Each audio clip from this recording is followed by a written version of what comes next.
So today's session is dedicated to my father for all the good tea things that I have learned from him.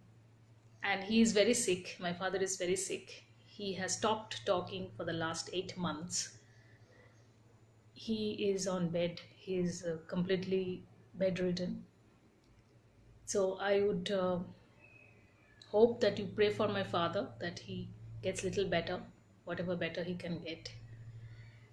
And I told my father, I called him up, and my brother did a video call for me through WhatsApp, and I told my father that I'm going to do this today, just for you. And I asked for his blessings. I don't know whether he understood, but he just opened his eyes and looked into the camera, so I think he understood whatever he I was trying to say. Anyways, so that's about my father and me. And let's get on to today's stories. Now, today's story is such a complicated subject. I was not ready to touch this subject. I had this request that please do a story on opium war and tea and etc., but I was not really willing to touch this subject. But then I thought, okay, at some point of time I have to talk about this. So today it is, I'm going to talk about tea, opium war, and how that affected the Nilgiri teas estates that we know of. So, because we are going to talk a little bit about Nilgiri teas at the end of the story, I have brewed myself with Nilgiri Winter Frost. This is a very special tea of Nilgiris. You only get this tea from Nilgiri and nowhere else in India. The speciality of this tea is that this tea is thank you, Chandan. This tea is it's produced during the winter when the frost settles on the tea leaves. The next morning those tea leaves are plucked and they make this winter frosty. So because it's frost and it's winter, that is how it is. So it's a very lovely, it's a beautiful tea. You don't get this tea in Darjeeling because Darjeeling it is much more cold, so you don't get frost. Those high altitude you may get snow, but you may not get frost. So there's no cultivation or production happening during the winters in Darjeeling. But this comes from Nilgiri, and this is one of my favorite evening teas. It's very, very nice, very refreshing. It has a little chart flavor to it, like a wood chart, so it really adds to the flavor and aroma to it. Yes. So let's start the story. Our story. See, this is a very These are very historical talks that things that I'm going to talk about today. The Opium War, which is also called the Anglo-Chinese War, which was a series of military engagements between the British Navy and the Chinese kings. At that time, it was the King in dynasty which was ruling China, major parts of China. So I'm not a historian, I am a storyteller. So I'm going to tell you from a storyteller's perspective, not from a historian's perspective. History is mentioned anywhere. You can look at Opium War and you can see. I'm going to tell you this to you from a storytelling perspective, and how tea was very important in that whole game of things. And in any good story, there are villains and there are heroes. I do not know who is the villain or who is the hero in this story. That you can find out. You can make your own decision about it at the end of the story. So let's see. As you know, it's a very common knowledge these days that until about 17th century, China and India were contributing to almost 25 to 30% of global GDP. And China was a major trader. They were one of the largest traders, and they used to export a lot of stuff outside China, particularly in Europe. And some of those things were silk, porcelain, and of course tea. And those days tea was only being made in China. There was no other places in the world where tea was being cultivated, produced, made, manufactured, whatever you call it. So there was no other place in the world where tea was being produced. Now, Chinese traders have been always been very intelligent and smart. Hi Hafsa, how are you? So they found that the European aristocrats would loves their tea, silk, and porcelain. So they were selling it in large quantities. And after the Portuguese and the Dutch, the Portuguese, the Spanish, these people had gone and started trading in China. After the Chinese were really doing trading through the silk routes, etc., and also through the tea route, they realized that in the British, the English people, the British people got hooked to tea, and British had really fallen in love with tea. They couldn't think after a while. They could not think. By the beginning of the 18th century, they could not think a life without tea in with them. Though they have not really, they do not have any tea producing areas, but by that time they had drank so much of green tea and black tea from imported from China, that they could not think of a life without tea. And by that time tea became a part of their life. There's a tea time, there's afternoon tea, there is like so much of romanticism happening. Stories are being written, poems are being written, movements are being happening around tea, in those tea rooms those days.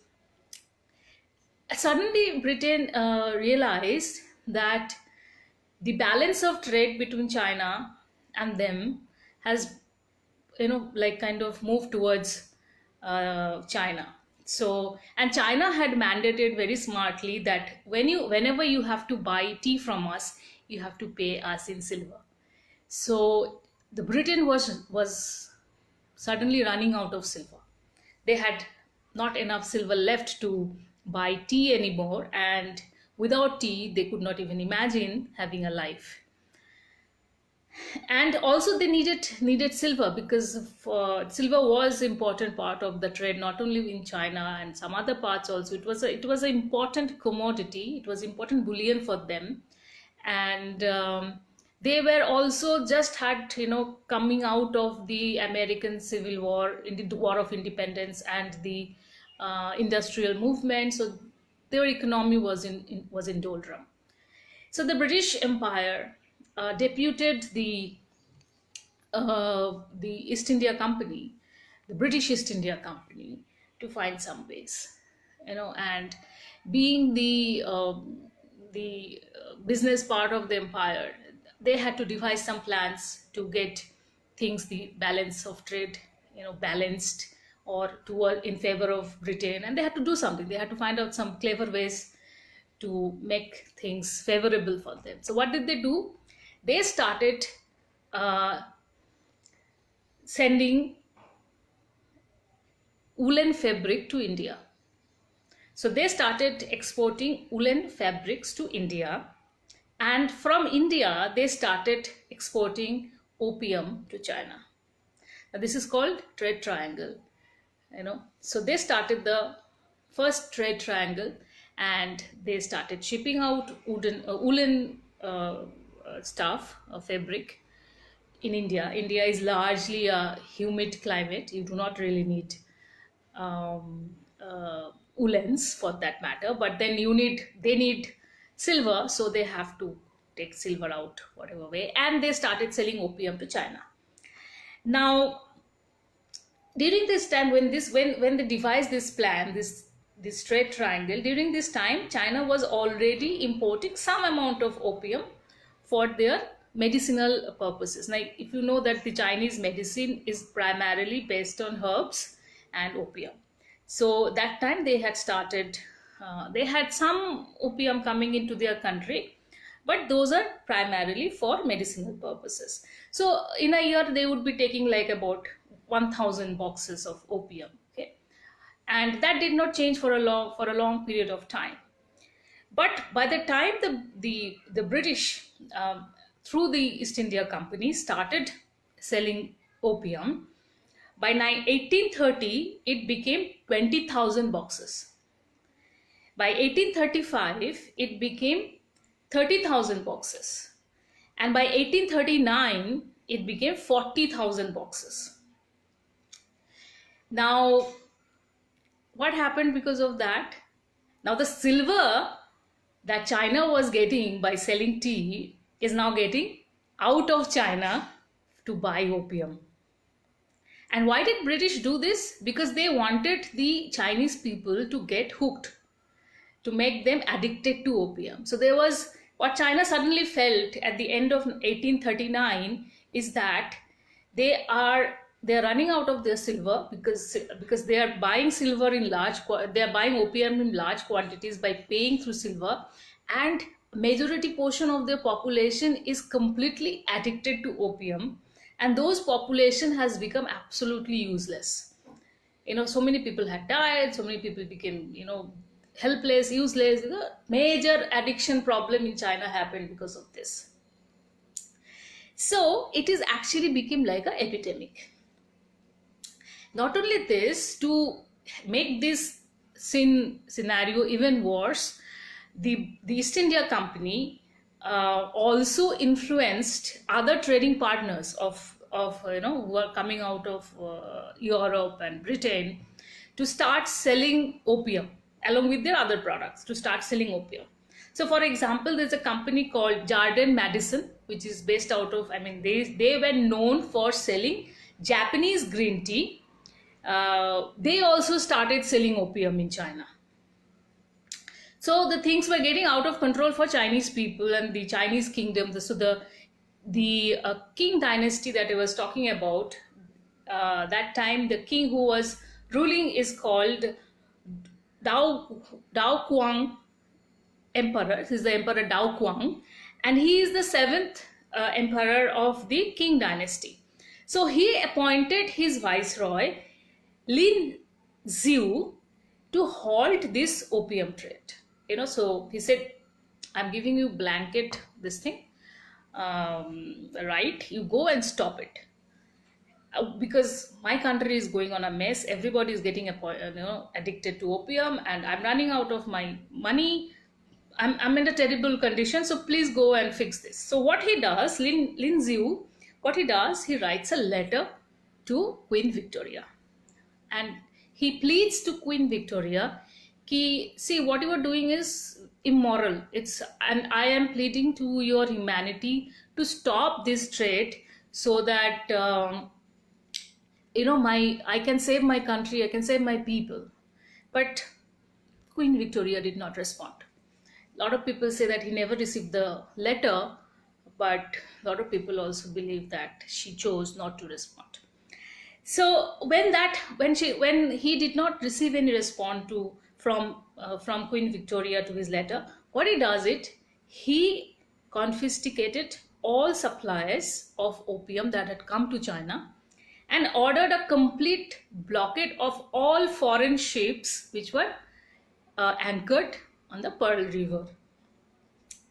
Not only that, he destroyed a large quantity of Western opium.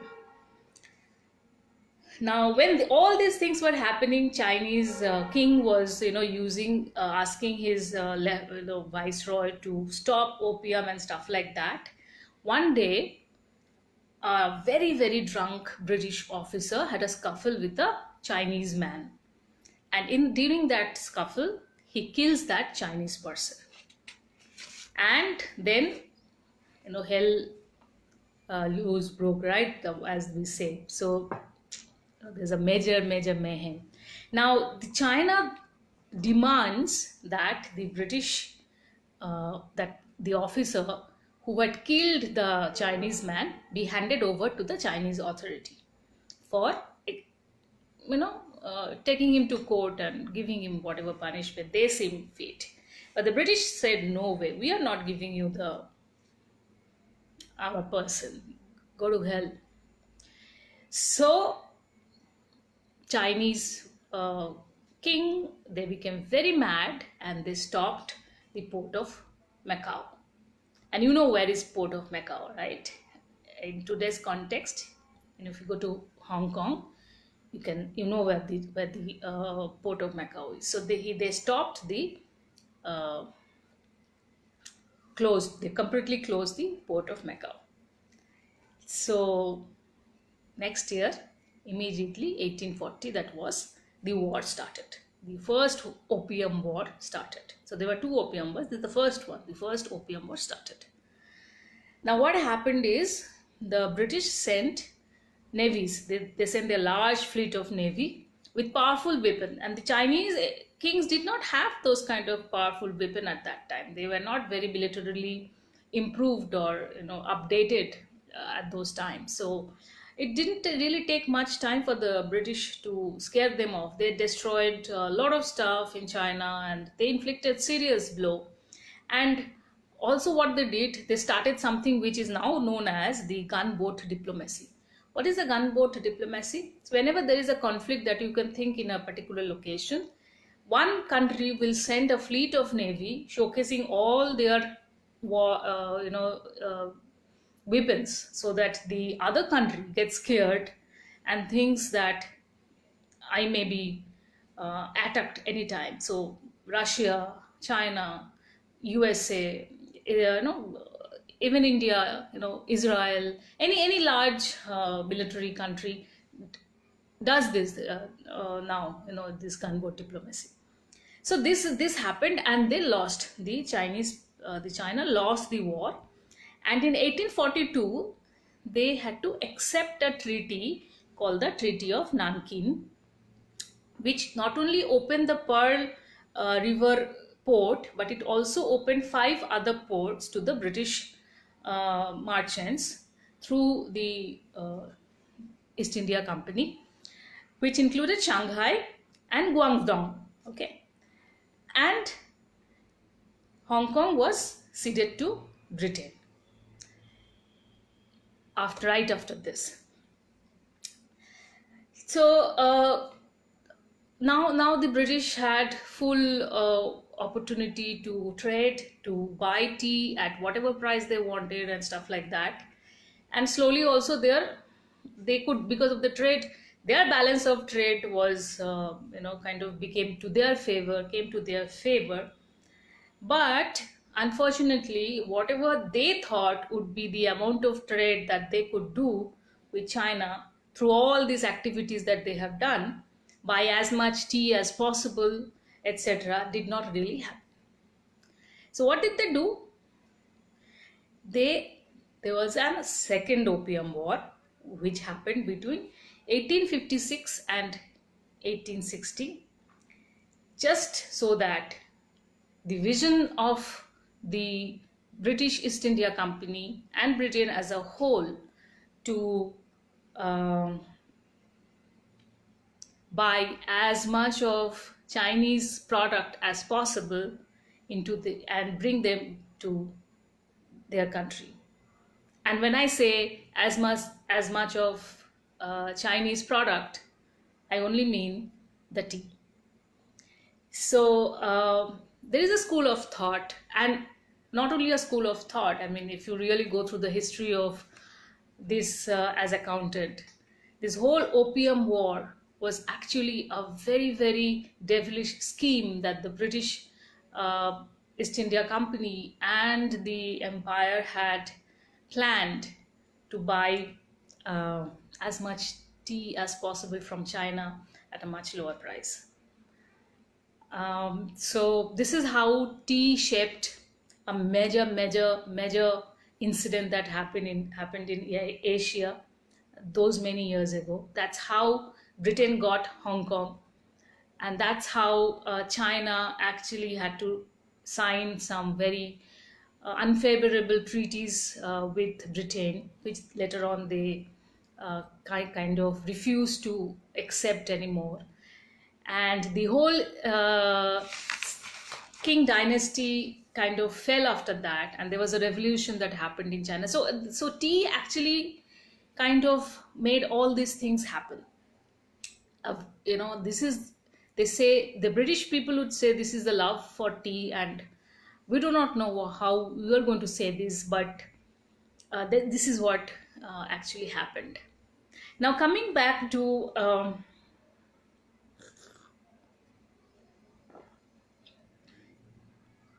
coming back to what happened in Nilgiris. Now, during the 1850, uh, Nilgiri, particularly Uti and Kunur, was considered to be like British sanatorium. So people who were not well, sick and stuff like that, they would go to from the Madras Presidency and down south. They will go to Uti and Kunur. Now, they were also doing a lot of agricultural activities there. So this guy called, there's a British officer called W.G. McLeod, who is also the person who um, designed the Uti Botanical Garden, which I think all of you who have gone to Uti has visited. So he writes to the superintendent in Madras to send 5 convicts to a place called Naduvattam. Naduvattam is very close to Uti, who can be used as laborers in in growing quinine. Quinine is to be used for fighting malaria those days. Now, after the second opium war, which finished in 1860, POWs, the prisoner of wars, started coming to Calcutta through Singapore and Malaysia and other places. And the Madras jail, because they were all coming from the sea, they were all coming to Madras. So the Madras jail was getting filled with a lot of convicts. So there was no place. And during this time only, Mr. McLeod has also requested to send convicts to work in the agricultural projects that he was having.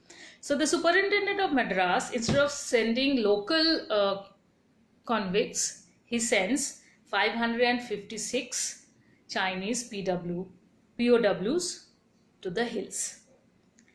And by that time, the tea plantation had already happened, was starting. It's sporadic, but it was already happening.